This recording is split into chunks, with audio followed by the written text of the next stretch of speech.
High সবাইকে আমার mini ব্লগে জানাই ওয়েলকাম। তো চলো আজকে ছোট্ট এই 3 মিনিটের মিনি ব্লগে তোমাদের সাথে আমি শেয়ার করব আমার ছোট্ট ছেলের সাথে আমি সকালবেলা কি করি, ওর সাথে কিভাবে আমি টাইম স্পেন্ড করি, তারপরে ওর সাথে আমি কিভাবে কথা বলি, ওকে কি করি কি না। প্রায় এখন ধরো ওই 10:30 মতন বাজে, 10:30 থেকে 12টা আমি কি করি। দেখো প্রথমত যেহেতু ব্যাঙ্গালোরে প্রচুর পরিমাণে গরম পড়েছে, তাই ওকে কিন্তু আমি ওই দিনে দুবার জল খাওয়াই। ও তাও আবার ওই 2-1 ফোঁটা, ও খায় তো 1 ঢোক আর ফেলে 10 ঢোক, তো একটুখানি জল খাইয়ে নিলাম আজকে। হ্যাঁ, যেহেতু আমার ছোট্ট সোনার বয়স হলো 3 মাস, ওকে কিন্তু আমি রেগুলার জল দিই না, ওই 2 দিন 3 দিন ছাড়া ছাড়া একবার করে জল দিই।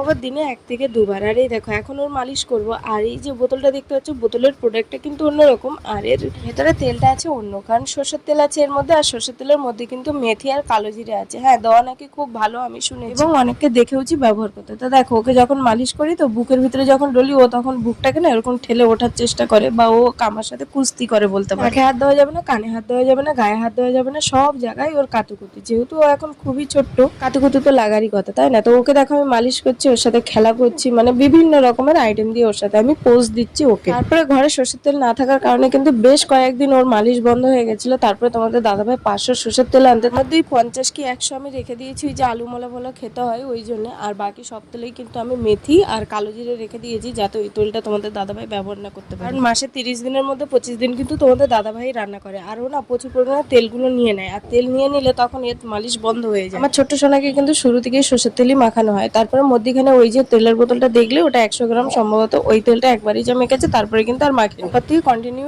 সর্ষের তেল ভেবেছিলাম ওই তেলটা মাখাবো, কিন্তু দেখলাম ওর একটু ঠান্ডা লেগে যাচ্ছে, যার জন্য ভাবলাম না থাক, এই সর্ষের তেলই ঠিক আছে। ও কিন্তু খুব জোরে জোরে গল্প করছে ওই পাখার সাথে, আর পাখা যখনই বন্ধ করা হয় ওরকম ঘুরপাক খেলে ও কিন্তু গল্প করে।